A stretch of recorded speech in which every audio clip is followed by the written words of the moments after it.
if you have a hurricane coming, when do you want to go buy your supplies? If you see the hurricane coming down, you're not running out to Home Depot, buying the wood, then running to the supermarket, buying some water. You want to have all of that just sitting in your garage waiting for you. You hope you never need it, but it's just sitting there. Welcome to the Impactful Engineer Project. I'm Steve Maxey, and with my co-host and brother Jake, we are here to bring you guidance, fresh ideas, and the tools to help you become an impactful engineer.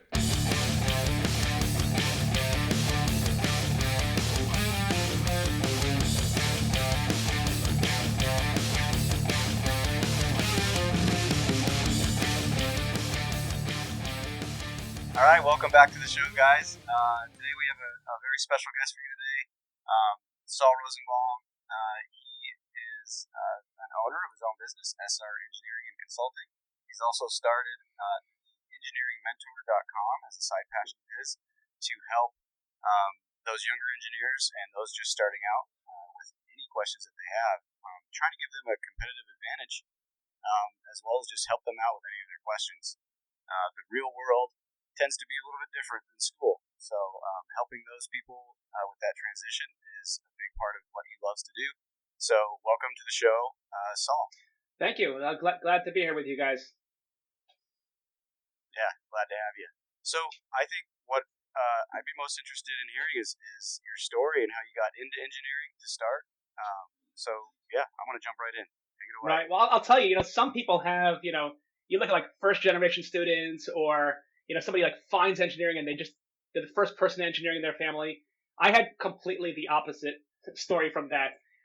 But both of my parents went to university, so it was the question of, would I go to university was not something that came up. It was just, of course you're going. My father has a doctorate in engineering. I have a lot of cousins, relatives. My grandfather was a tinkerer. So going into engineering was sort of like the default path. So that side of it was almost, a given. Where I would end up in engineering was definitely not a given. One of the things I talk about with younger engineers is don't worry if you don't have a passion. It doesn't matter. You'll figure it out eventually. Because I try to remember I think I went into engineering school thinking I would do biomechanical engineering. I thought that would be really cool. I thought I would go into patent law after engineering school. I had a period where I was going to design roller coasters. And then where I ended up, and so it kind of all led me to mechanical engineering.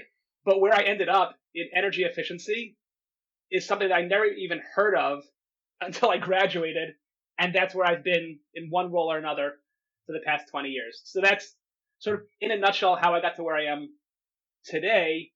And the side passion of the mentoring is really something that came up probably a little more seriously about 10 years ago, just because I realized, wow, I actually had some, good mentors. I had people I could turn to, and what they meant to me and how I, would not be where I am today were it not for them.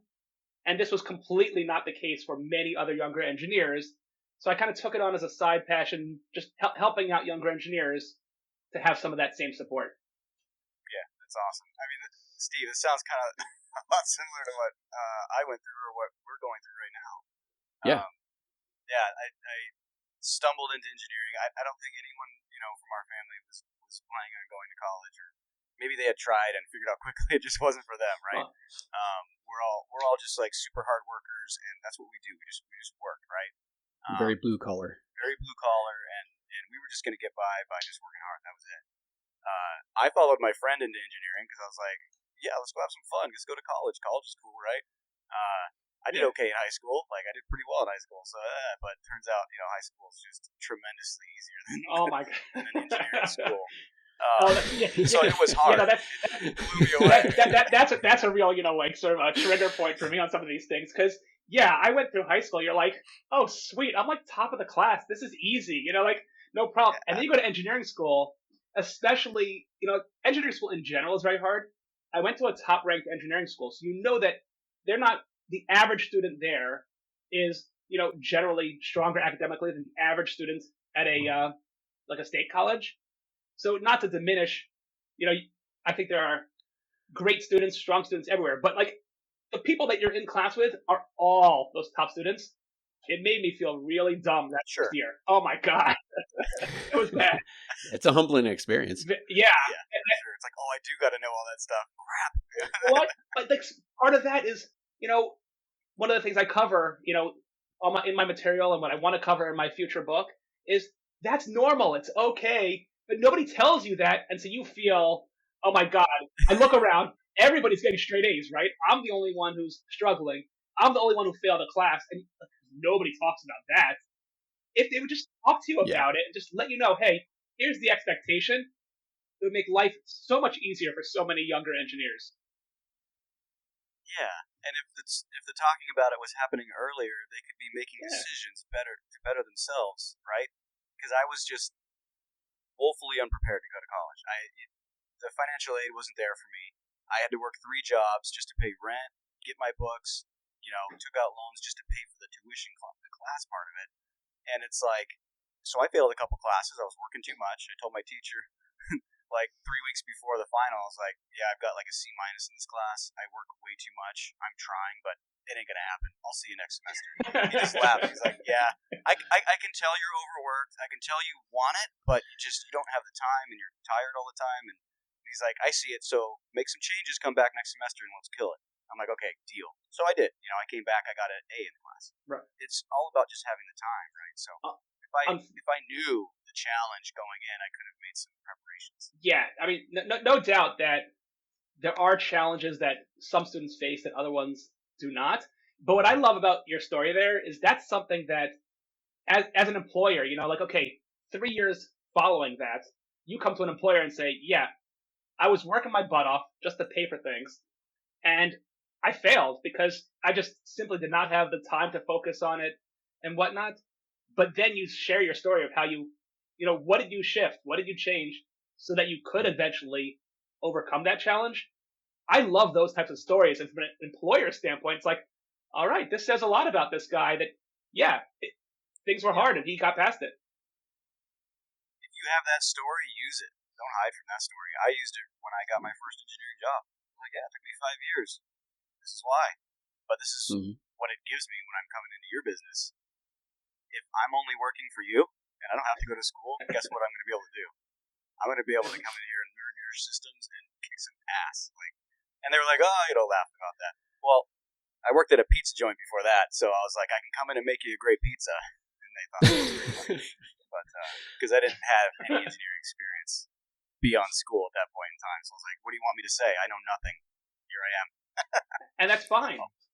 Also, the fact that it took you 5 years is something that 5 years is still it's not seen. I don't think it's seen by anybody as wow, that took you too long.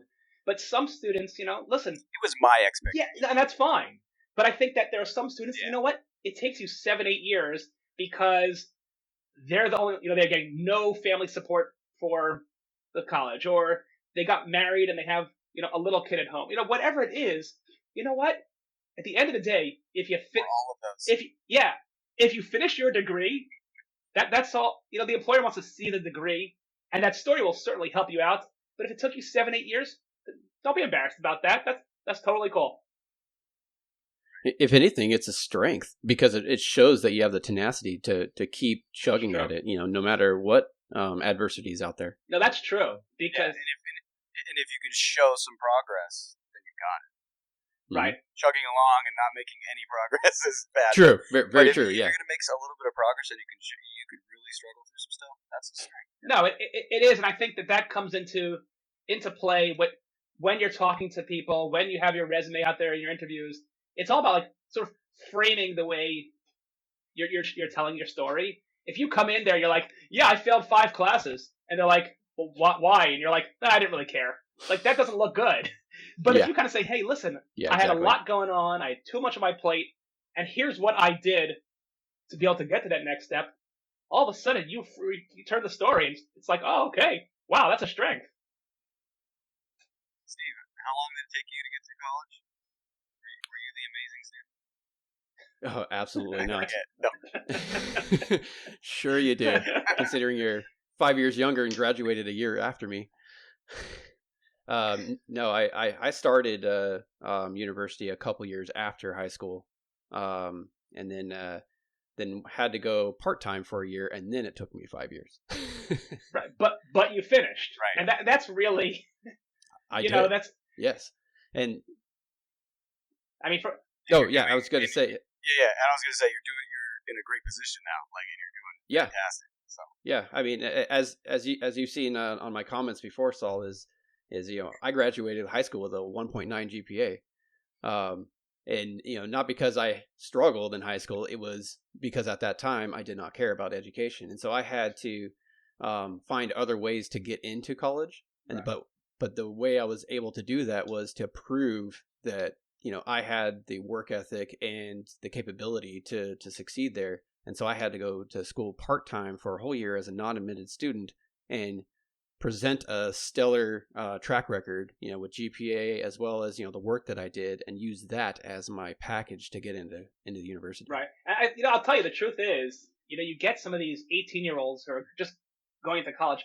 It's tough to know, to be ready for college, but to know what you want to do and really jump into that and see the importance. I think that a lot of students would definitely benefit for just, take a year off, do something worthwhile. I don't care if it's, even if it's just a regular job, just to learn some general skills. But between high school and college, I think a lot of people would do much better in college with that break in studies. Yeah, no, I agree. Totally. I mean, if you're on the path, you're on the path, right? Yeah. If it's predetermined, great. But if you don't know exactly what you're going to do, that's fine. Take a year off, like Saul said. I mean, network too. Like, if you have even an inkling that you want to do engineering, follow Saul, follow me, follow all the people online on LinkedIn that are actually serious about helping. Then you can just have conversations. What is engineering like? What would an internship be like? What do you do on a daily basis? And then you're not even in it. You're just having a great time exploring some stuff, but you're also having these conversations that get you aware of what is available as an engineer. Right. And what you'd be doing. Yeah, and I think that is pretty important, because a lot of people have in their mind, like, okay, engineering is math and science. And they just think, you know what? I prefer something more hands-on. I don't really like math. And your engineering degree, you're not going to avoid math. You definitely need to do math as part of your undergraduate degree. However, yes, you can get out, once you get out, most of my math is fairly simple, straightforward math. Like the math that I use on a regular daily basis, it's pretty much, tops out at algebra. Like, I haven't seen calculus in years. Totally off my radar. Yeah, absolutely. That's true. Especially in the industries that we're in, right? Yeah. There are some engineering industries that you're going to be using some pretty heavy math, but you can figure that out. I love math, and was I great at calculus, and that would be just so amazing to get back into that. Then you kind of can talk to people. What do you use calculus in your job, and what jobs would you use it in? And could I, you just explore that a little more. Right. So no, I think. Listen, I think what it comes down to is, the engineering field is very broad, and your role is very broad, or your potential roles. So, don't be scared off by what that persona of what engineering is made out to be. Because, I'm sure there are plenty of engineers that use calculus all day long, and they enjoy it. Personally, I hate calculus, but I could say that I could say that now, 20 years out of engineering school. But yeah, when you're taking it, you just got to deal with it. You're not getting around it.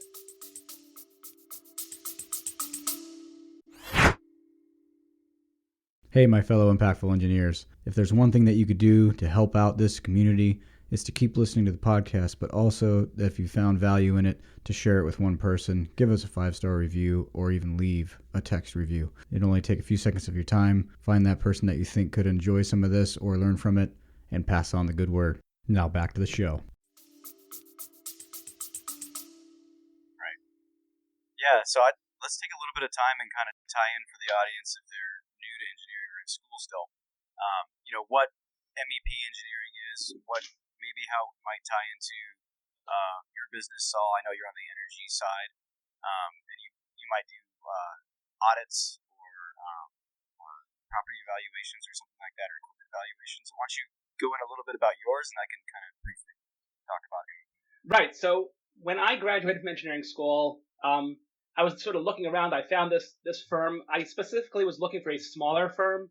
I did not want to be, just like 1 in 1,000 people at this firm. I wanted something smaller so that you can sort of see more parts of the project. I found this firm outside of Baltimore, and I actually thought it was more MEP design, HVAC systems, and things like that, which we did. I did a lot of HVAC design initially there, but all of those design projects were sort of under the umbrella of energy efficiency. So it was these large, they call them ESPC projects, energy savings performance contracting, where we would come in. And what was cool about my office specifically in the company is that we would go out there, check the system out, climb through mechanical rooms, come back, do the energy calculations, and then we would also do the engineering system design and then straight through the construction. So that got me involved in these energy projects from start to finish. And I just always enjoyed the energy efficiency side of things. I worked for a little while doing business development, actually, for a local utility company in Baltimore before I ended up moving out on my own engineering firm. And I was doing energy audits. It was all energy efficiency type projects, various campuses, facilities, programs, you name it. And that sort of led me into the whole commercial real estate due diligence world, where I was doing a lot of those same projects, but it was under the auspices of some sort of green loan program.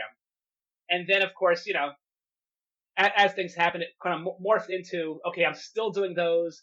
We added in engineering review and ghostwriting of various property condition assessments. And that's sort of where we stand now. I am expanding some service lines into new green loan programs, but that's the services that my firm currently provides. I bet you that previous MEP engineering experience helps you connect some dots while you're doing that work and the due diligence. You know what I mean? No, that's cool. No, absolutely. I'll tell you, absolutely, because one of the things that I think probably helped me the most from that first job was that I saw everything, like you're climbing around mechanical rooms, so you really understand the systems. But I was also getting involved with and interacting with, the maintenance guys or the installation guys. So it helps you see things that are like outside the engineering world that you're not going to learn in the office. You're not going to learn as in engineering school for sure. But it lets you think about these things while you're doing design and understanding how a building works and all the other variables that come into play. Yeah, that's cool. And we could talk a lot about the nuances of that, understanding the maintenance people and how you can lean in and learn a lot.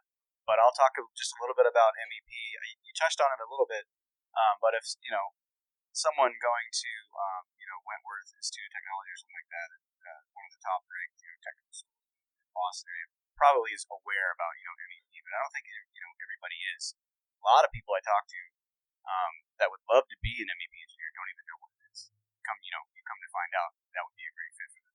So the industry is built. Building systems design is the overall high level description. You'll be engineering systems within buildings to do what the owners need it to do. But your main focus and what you are, as you become a professional engineer, what you'll be focusing on is this welfare of the public, right? Safety, keeping people comfortable and safe. So, and then meeting all the code requirements for systems within buildings.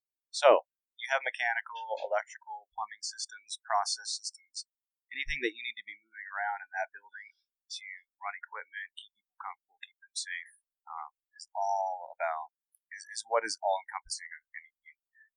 So if that's a short description of it, you guys can look it up further too. There's plenty of companies around that you can dive into, and you can always message me and Steve and Sol. Steve's not as much into that; he's in product engineering. Nope. But if you're interested in product engineering too, and Steve will let you pitch it just a little bit, you can always ask us questions. We're always happy to have a 15-minute conversation to further your understanding of where you could be going. Right. And I think the other thing on that is even within the MEP field, you start to get people that specialize in specific systems. So I think that, what we worked on was a lot of HVAC systems. But what was really cool is that we were able to deal with some of the smaller systems, some of the centralized systems, and just understanding all of those. I did deal with some plumbing to some degree because we did deal with, different water heaters and boilers for those systems. But even if you're not specifically designing those, the interconnections between all of them and how they all sort of play off of each other that's really cool to see, especially on the installation side, to understand, okay, who's doing what and where is it going? Because you do have to be aware of those systems, even if you're not the one actually doing that design. Yeah. Steve, you want to just quickly bring up your line of work? Yeah. So I'm more on the new product development side. I'm mostly focused in aerospace, then automotive, and then now hand tools. So a lot of varied aftermarket or user purchased products that so it's completely different than setting up a full building system like you guys work in. But I think an element like that the laser measure I just bought from Klein is an example of the product, right? Correct. Yeah. Exactly. Yeah. So, but I think something to keep in mind is no matter if you are in product engineering, like development, or MEP, like you guys, getting out in the field and understanding what the customer or the maintenance, the people who have the hands-on interaction with whatever your design system is really key to understanding like how to be a good engineer and design for that use case. Whether it is a new product or a system that they have to maintain. So I think, beyond the theory in school, beyond the, just the technical side of things, really just that user interface, the ease of like replacing things or access, etc., is all something that everyone needs to keep in mind when they're designing a product. I think one of the things you mentioned there was like sort of the theoretical of engineering school. I think that's one of the hardest changes when somebody gets out of engineering school is moving from that theoretical to the practical. Because like engineering school is always like, okay, solve for this, but you understand, okay, here's the general scope of the problem. You're not like looking to try to figure out what the problem is. Whereas when you get out into the real world, you have other variables that come to play that you can't ignore. That like in classes, they're like, I ignore the that factor. That's fine. You can't do that anymore, and you're just searching for okay, what equation is even applicable here? It's just a different mindset you need to get used to. You're going to hear it a million times in our show, probably forever, that the people skills is a huge part of engineering. The questions that you ask those stakeholders, the people that are part of the project that you need to be listening to, is going to determine how well your design turns out most of the time. Because if you're not open and you're not able to pull or extract information or even just be a decent person and have some rapport with those people, you're not going to get the answers that you need to be able to do the optimal design for them and have it work out as best as it can in their favor, right? So, bringing Sol on here is a very, important part of that mission and to bring the people skills to you. So, if we talked about MEP engineering in our industries this whole episode, I would regret doing that. I think I'm going to switch into. Sol's got some great networking advice for people, for students. He's got great advice on how to handle a bunch of different scenarios with internships and co-ops and what to think about as you move through that. And so I think that's very valuable information. So I'll turn it over to Sol real quick. And you just shoot from the hip. You know what you got going on and what's going to help these guys out. Yeah, no, it's fun. Networking is one of those things that everybody has in mind a different thing about what it actually means, and then based on that, when should I start doing it? I think most engineering students, probably most students in general, kind of think, okay, networking is what you need to do to get a job. And so if they're not looking for a job, they're not networking because it's not relevant at that point. I like to kind of throw that whole thinking out the door and just think about if you have a hurricane coming, when do you want to go buy your supplies?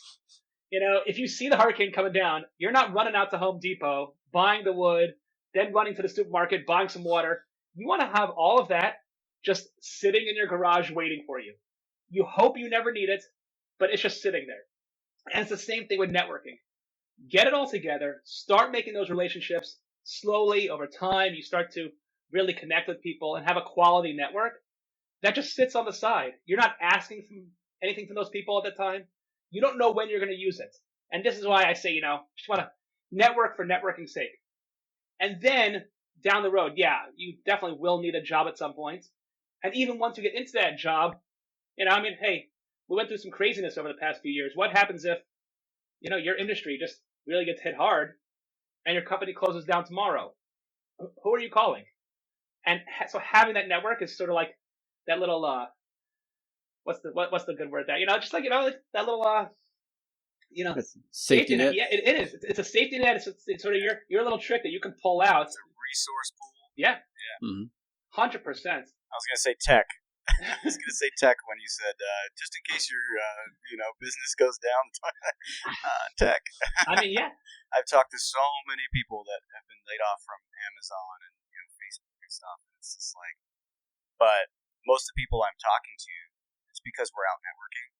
So the story I get from them is, yeah, I got laid off, but it's like a really good thing for me. I'm going to start focusing on this. I've already talked to 5 other people that I've known for a long time in the industry. They are talking about a role that would be a good fit for me. I have an interview tomorrow. It's going to be really cool. That's a majorly different story than someone who has no network, nothing, thinks that they're going to have the job forever, and then gets laid off and is going, how am I going to pay my bills? I feel like shit now. I don't have a job. I've got people depending on me. What am I going to do? Like, those are 2 very different stories. Yeah. And the thing that really bridges the gap is just having that network, having practiced even just getting to know people, and put yourself out there. Right. Well, but I think also the network thing is huge, guys. I think you're under a lot of stress. When you get fired, especially if when you have bills to pay, when you a family, you're under a lot of stress. So you just you're not really thinking totally straight. And then it's like, okay, who am I going to call? If you have a list of people already, you're one step closer to actually trying to get some interviews, trying to get some guidance. If you have to start looking for, okay, who am I calling? How do I reach them? It just adds time to the whole process. Yep. And to give some, I don't want to create this doom scenario. So if you're in it right now and you don't have a huge network, it's not the end, right? You could probably just open your phone and go through your contacts list, and I'm sure you're going to find 5 to 10 core people in there that you can call right now and go, look, I just got laid off. I don't know what to do. Who would be just glad to help you, even if you don't even think, you haven't talked to them in years, and you have all these preconceived notions about what they would think about that or what they would say. I bet you some of them are going to provide you with something that you need right now. So I would say, just get in your phone and start calling. Yeah, no, of course. Yeah. And the great thing about networks is you can. No, go ahead. Go ahead, Steve. Go ahead, Steve. I say the great thing about networks is you may only have 10 in yours, but each one of those 10 could have another 10 to 100. And so you can tap into other people's networks very easily just by reaching out to your core network. Right. Absolutely. I think everybody has some sort of core network. And that's why I like to call, your network sort of like your business friends. That these are people who you can call upon and reach out to.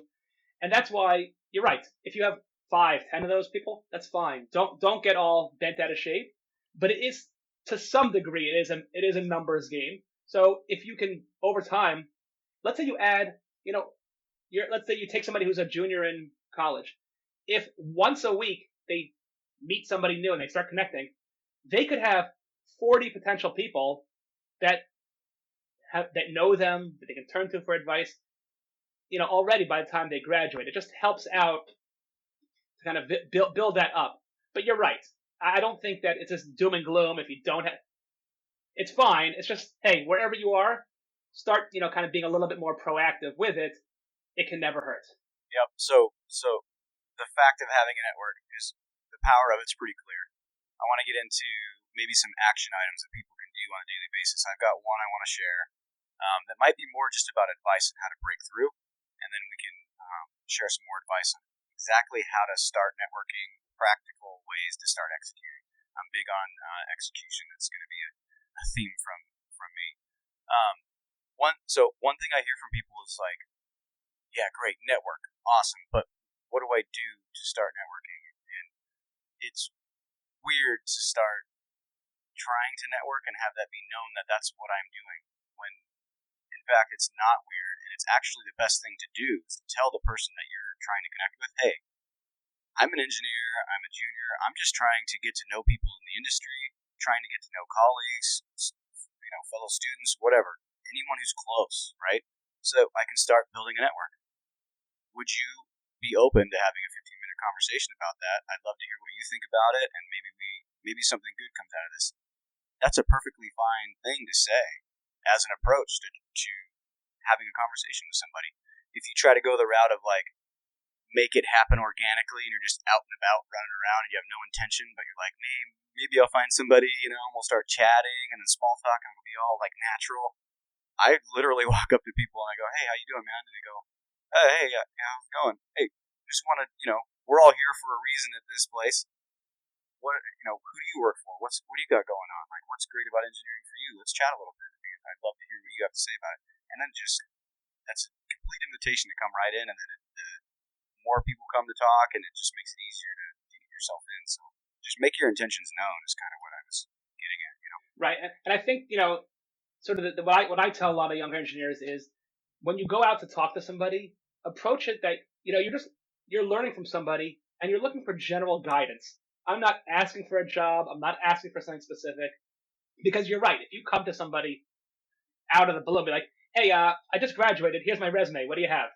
They're like, wait, who are you? Like, it's kind of like, okay, that's not going to work. I've got 50 other resumes, yeah. and I don't even know your name. Right, but you know what? But if they come to you and they say, first of all, it's good to have sort of, why am I coming to you? So I had somebody who reached out to me, and she said, hey, I got your name from, a mutual contact at the university that I've done some work for them.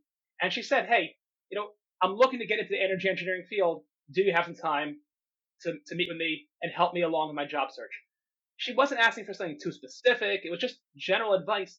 But I think also the fact that if you have a connection on a name, drop that name. If you have a connection, you both went to the same university, you both have the same interest, and look at their LinkedIn page before you reach out. See what they're posting about.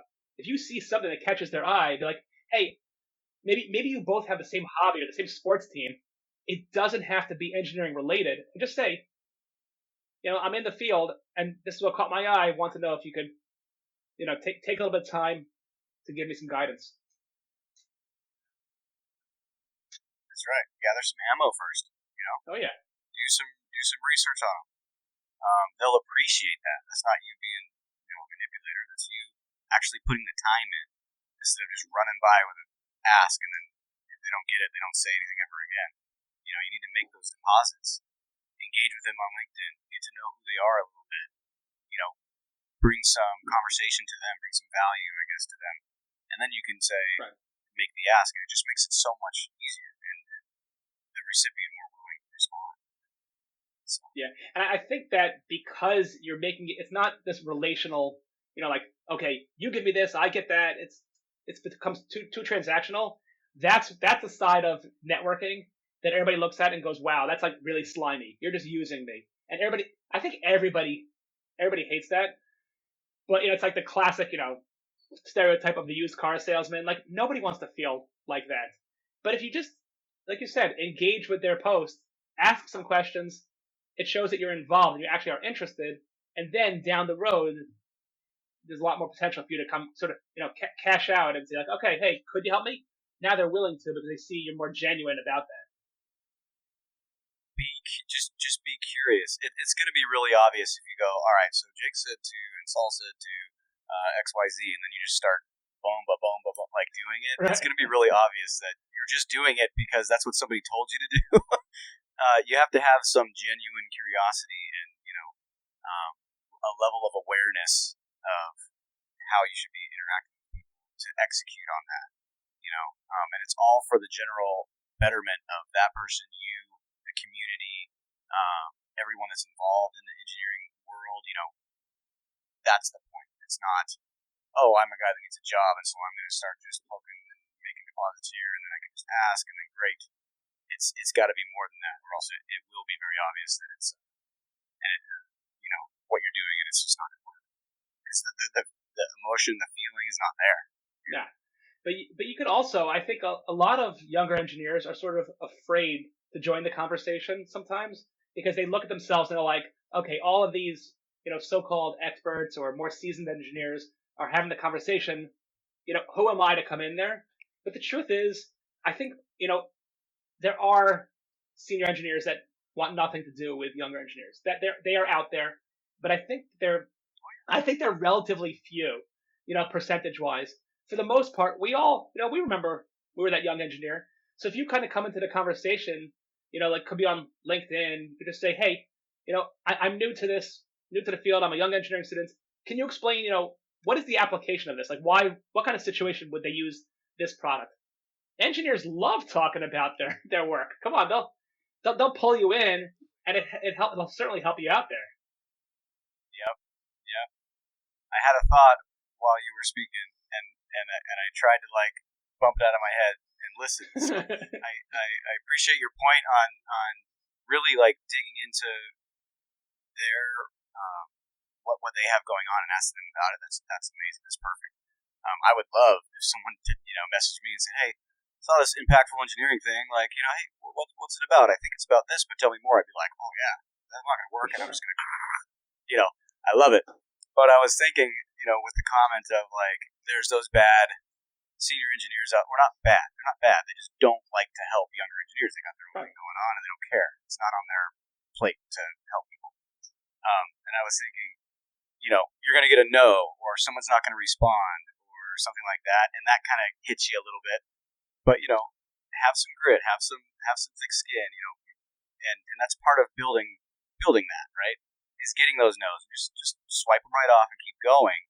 And I had a funny thought. I was like, get off of LinkedIn, because on LinkedIn you're going to get a ton more support and empathy and kindness. That's kind of where it all lives, is on LinkedIn, right? Go to Twitter. Start talking about whatever you want on Twitter or Reddit, and just watch the freaking people come in and just start trolling you to death, man. And then you go through that for a month, and then get away from it, because you're going to be pretty hurt. But once you come on the other side of that, you're going to be like, LinkedIn, come on, I can handle anything now. Oh yeah. No, it's funny. I sometimes go into, there's a subreddit for engineering students, and I'll go in there sometimes, and kind of post some things up there. And once in a while, obviously it's mostly engineering students in there, and you'll get somebody who'll completely disagree with you. And then when you ask them, okay, what are you basing that on? They're like, well, I heard. I'm like, okay, that's nice, but I am actually living that now. I can tell you about all these students who have gone through that. So they kind of they love to jump down your throat there. You're right. It can be a little bit vicious occasionally, but it can also be helpful. So I wouldn't tell people to avoid it completely. Just know that there are those people out there, just like there are those senior engineers that I don't think they're not trying to be malicious about it. They just have other things to do. They don't want you wasting their time. And so it's more of a neutral, sort of interaction with them, as opposed to a negative. At least I hope so. Right. And ultimately it doesn't matter what it is from them. You're in control of everything you're doing anyway and how you react to it. So it's a freaking screen with words on it. Just put the screen down. You walk away. Yep. So, this is true. Yeah. I like it. So, Steve, you got any networking tips for us? How's your network looking these days? Yeah. Trying to remember the thoughts that I had, but I was too into the listening. In my opinion, I think doing more giving, looking out for those opportunities to help other people is really a way to present yourself as someone who's more genuine and showing good intent. And you never know how you can help someone. As an example is, I had a friend who really wanted to get in the automotive industry, and I have a pretty extensive automotive network, and I saw a job listing for an aftermarket company that was in Michigan, and I knew he really liked that part of the industry, and I was like, hey, you should apply to this. And it's just something that I saw in my network, and I just forwarded it to him, and he ended up getting that job, and he was just beyond excited to get that opportunity. And and it's it didn't cost me anything. I didn't gain anything out of it, other than I know I helped someone kind of follow the path that they wanted to go. And I think putting in those great deposits over and over and over will really pay off. Just not only just you being a good person, but in those times that if you lose a job or you are looking for other opportunities, those people are going to see something and want to share it with you. It'll come back. For Yes, it always will. You get what you give. No, it's true. I think that if you're the type of person that would help somebody, in that case, that guy obviously, he had some sort of relationship with you over time. That the second you saw, oh, he's out of a job, you're just generally keeping your eyes open where you can help him, because it's that karmic effect. You want to help somebody else. It definitely happens with networking. Yeah. So that's the power of networking. I think we covered a couple of really good actions that you can take. Just barely scratch the surface and start networking. Hopefully that was helpful. There's tons more to talk about. I would like to get into the co-ops and internships and the valuable experience that you can gain from that, especially if you find a really good one with someone who will go the extra mile to show you the ropes and really expose you to the industry. So, Saul, I know you have a lot to say about maybe how do you find the right internship and what happens if you don't quite get one. Right. Well, I think finding that internship, a lot of it is through networking, through online searches, finding various companies that you'd want to work for. I think a lot of it, some students, they get very focused on, they want, I only want to work for NASA, only want to work for Boeing. They look at those big names, and I would really tell them, open up your search. Look for more of a role of what you're going to be doing for that company so that you can get that hands-on experience, because that's the hands-on experience is probably the biggest, thing you'll take away from the internship, as well as sort of finding out, you can look around and you say, okay, is this really what I want to do? Because you can learn engineering in engineering school in your classes, but it doesn't really give you sort of that real world feel of what does that actually mean down the road. So start looking at those roles and also pay attention to what you don't like. People love to focus on all the all the highlights of it, but also look for what you don't like and what you want to avoid. Because if you do this methodically, it's pretty easy. Like I said, I did not want to deal with calculus again. Not a problem. I started to look around. You start seeing jobs. I wanted one that's, has a good field component so that you kind of pick those things up. Other people want to be in an office the whole time. If you start to pay attention to what that role really means, that's I think the biggest takeaway from an internship that you can really get. And co-ops, and until somebody gives me a better definition, a co-op is sort of like it's like a year-long internship, or it's a break. And I think that engineering schools should actually shift more towards that type of programming, to have it as a required semester to go there. It was not, most engineering schools are not like that. I've been actually involved with a few of them recently that they're more project-based, which I think is great for at least, the students who that works for better. They shouldn't just have one type of engineering, program. But yeah, I mean, if you can fit a co-op in and actually take a semester off to do that, that's often you get involved in better projects because it's just a longer period than those summer internships. Right. And you get the full power of the university that you're at you have so many companies coming in, and they have days where you come in for the co-op exposure, for people to get to know the companies, and then it's part of your curriculum, so you have to do it. And so you have that full backing, that full resource. I mean, it makes it so easy to find companies and talk to them and figure out more about what you want to do. Now that the universities that I have seen that have that are more project-based and more building systems-based, but they have actually different majors that focus on whether it's going to be architectural, purely electrical, purely mechanical. There's robotics. There's all sorts of stuff. There's a huge wide range of paths that you can take. But I think it's great. I think more schools should do it. I love being a part of the co-ops. I've got a really great person coming in this summer from Mass Maritime Academy, and it's going to be amazing. Not only for me because I like doing that, but this person's going to come in and is going to know pretty much everything there is to know about the overall mission of an MEP engineer, right, in the consulting world. He's going to come back with so many skills and just that knowledge, and he can make a decision. Do I even like that? Right. Or am I can laser focus on something else because I know I don't like MEP. And I don't like the way that's run. So now he can focus on, and it'll help him, tune into what he wants. Right. And I think, Yeah, those co-op. Well, those co-ops and internships are really a great two-way working interview. It's an opportunity for the company to see what the student is capable of learning and their work ethic, etc. But it's also an opportunity for the student to interview that company's work culture, the job duties, processes, and whether they get fulfillment out of doing the job. So I think, I encourage every student to do an internship at the minimum or a co-op, because they will get that industry experience. And, you can do multiples. So you can have those working interviews in one industry and do another one the next year on another industry.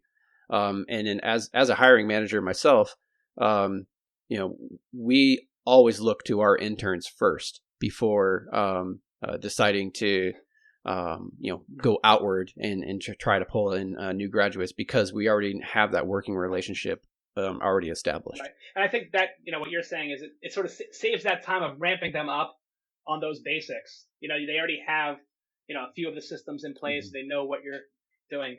I think what's also cool about internships is it's a 2-month or so sort of trial period where you really there's no other time in your life where you can get that again. You can't, you're not going to graduate with your degree and just say, okay, hey, I'm taking this full-time job. I'll be here for 2 months. If I like it, I'll stay. If I don't, I'll leave. Like, you can't do that ever again. Exactly. So if you're able to get that opportunity, check out the industry. It's not something that you absolutely must have. There are other things you can do in the summer. It's not absolutely imperative, but it's certainly very helpful in your path, knowing what you want to do. And like you said, Steve, letting companies know you could lead to future employment as well. Yeah. If I could have done a co-op, I'm glad I've taken the path that's led me to where I am today. I'm in a great place. But interning would have been an amazing opportunity just for me to show someone who I am. And that if I only did that, that would have been worth the internship.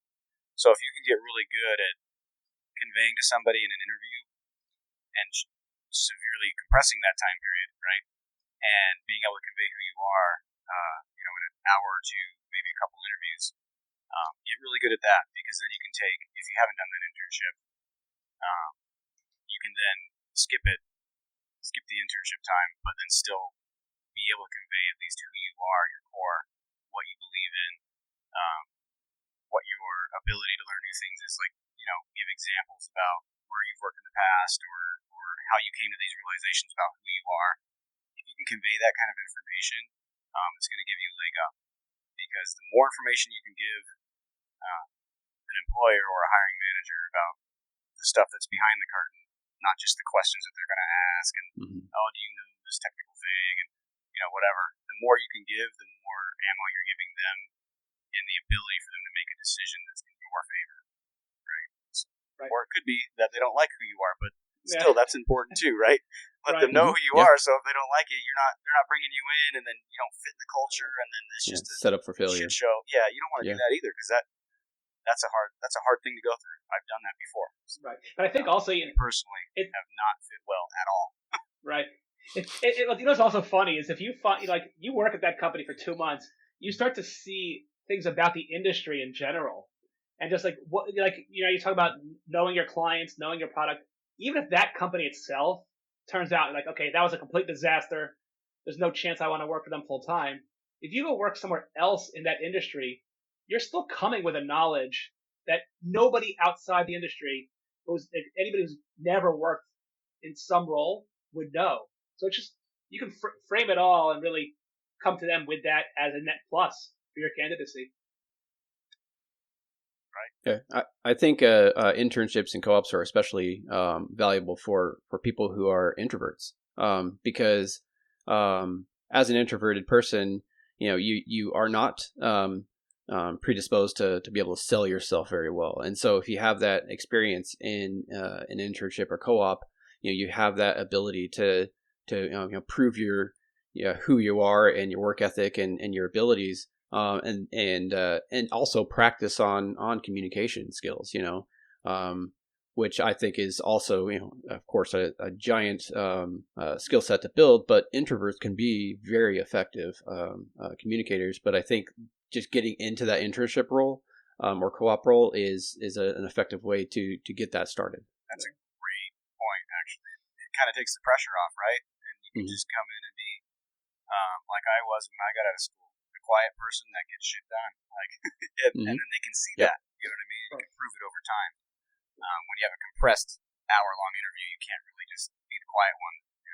Proves it over time. So no, that's a good point. No, interviewing is always it's a high-pressure environment, but I think this also ties back to our initial discussion on networking, where if you're making a relationship with somebody over time, and you're just finding out about what they do, the pressure's not really on the student there to just share everything. You're just asking questions, and you're making that person feels good because you're showing interest in what they're doing.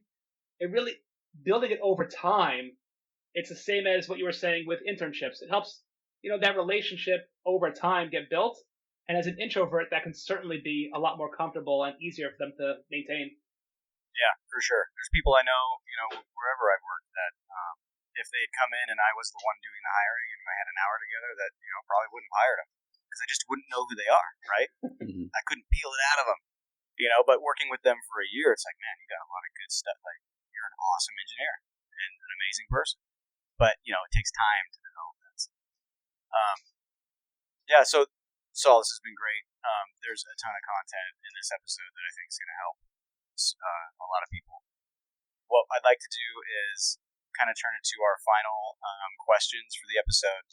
And Steve, you can go ahead and ask your question. I'll follow you. Okay. Yeah.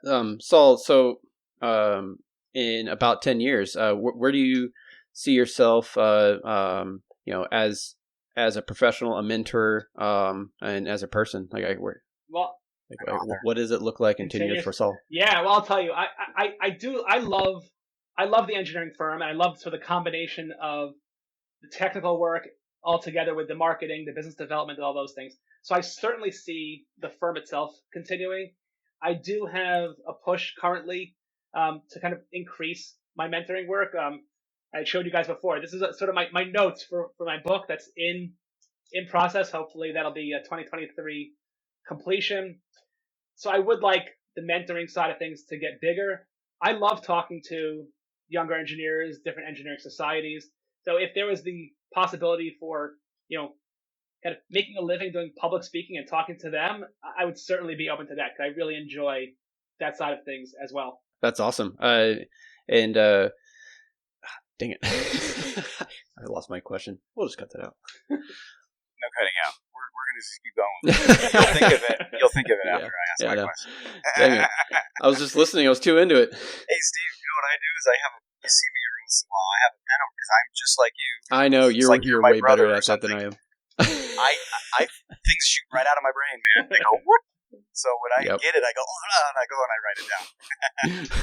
So if you're like me and Steve, pro tip, bring something that you can write your ideas down in real time because you'll forget them. And have a stack, and get a stack of Post-it notes. You gotta, make sure you can just scribble them down and have it all there. And turn it into a book. There you go. See? Yeah. Whatever you want to do. Bonus tip. There you go. So my question, of course, is going to be, this is your chance. If you have something in your back pocket, the one thing that you think is the most important message, the most important thing that you want people to start doing right now, and the one person that's going to actually listen to this episode, actually write down this one thing, and then actually start doing it. What would that one thing be? Right. So I think that wherever you are with your networking, that start to be more proactive and methodical with that. The easiest thing that you can do, and probably the most single effective thing you can do, make sure on LinkedIn your profile is fairly decent, fairly reflective of your experience. But then go into the search bar, search for people who are posting about topics that you find interesting, and then just start leaving comments on those posts. Nothing, low quality. I don't want to see, thank you or, great job. I want like a real question in there. Ask them something about it. Share, how, if they kind of should give an example of a certain technology, give an example of, oh yeah, I used that on a project and how you applied it. So just join the conversation. And the key should always be that you don't want yes or no. You don't want them to be able to answer with a yes or no answer. You want the conversation to keep rolling so that, you never know where it's going to end up, but it helps develop that conversation, develop that back and forth, and ultimately a much better connection with that person. Yeah. Yeah, that's awesome. I like that. And guys, it's really simple and easy to do. You got your phone in your pocket, pull it out and start typing some stuff. I mean, and just get over the fear. If you have that fear about what people are going to think or how they're going to respond to it, you got to find a way to get past that. And the best way to do it is just to start commenting and go through the fear and be scared of it, and then it won't be scary the next day. It just won't. So. And you know what? And do it every day. And they should start connecting with the three of us on LinkedIn, because all of us will be really nice in the comments. It'll help ease them into it if they're not used to it. Well, you think? No, we're nice. We're nice guys. I know. Yeah, I'm just kidding. Yeah, so text us. We'll blow you up. Yeah. So with that, Sol, where can they connect with you on LinkedIn and elsewhere? Yeah, so certainly I am on LinkedIn very often, very active there. They should just search for me, Sol Rosenbaum, on LinkedIn. They can also go to my website, theengineeringmentor.com. For some of my materials, they are geared more towards, later stage engineering students and early career engineers. However, there are pieces in there that certainly anybody in the engineering field may find valuable. Yeah, if I can pick up a thing or two that I found valuable, I mean, I think someone with a similar passion could definitely. Yeah. I've picked up plenty as well. Yeah, I mean, listen, I think that you have to sort of write for a specific audience, but that doesn't mean that it's strictly valuable only to that audience. That's right, and exactly. That's another reason why you should just get over yourself and start writing, because someone out there is going to enjoy it. All right. Yep. I promise. Just keep going. All right, this was a great episode. Thanks for coming on. Thanks for taking the time to speak with us all. No, my pleasure. This was awesome. Hey guys, I hope you had a great time listening.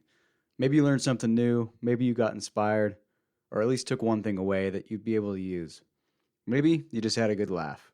Impactful Engineering's hope and mission is that through this podcast, we can play a small part in expanding the reach and awareness of engineering and all of its many areas of application. The multiple engineering career paths available can be hugely rewarding as part of a fulfilled life, creating opportunity to impact nearly everyone in the modern world. An engineer's work helps to foster creation of new technologies, create safe and comfortable environments in which people can work, and lends to the sustainable future of everyone on the planet. The world needs more impactful engineers. Our vision is to provide engineers with the perspective and the tools to allow themselves the opportunity to become the most impactful engineers they can be. Included in our vision is to grow the impactful engineering community to a point where we can provide full ride scholarships to students in every single U.S. state every single year. This is an enormous goal, and with your help, we can get there. To start, we will continue to execute this mission in the way that we know how. Having conversations, telling stories, and talking about what we find interesting and are passionate about. If the episode made you think, made you object, made you think you could possibly be doing something more with your day, or brought about an idea that you could spend more time on developing further, please share the show or recommend it to your friends. Even if you didn't personally think it was a huge help, there may be someone that you know that could benefit from it, and that's all we can ask for. Until next time on the Impactful Engineer Podcast.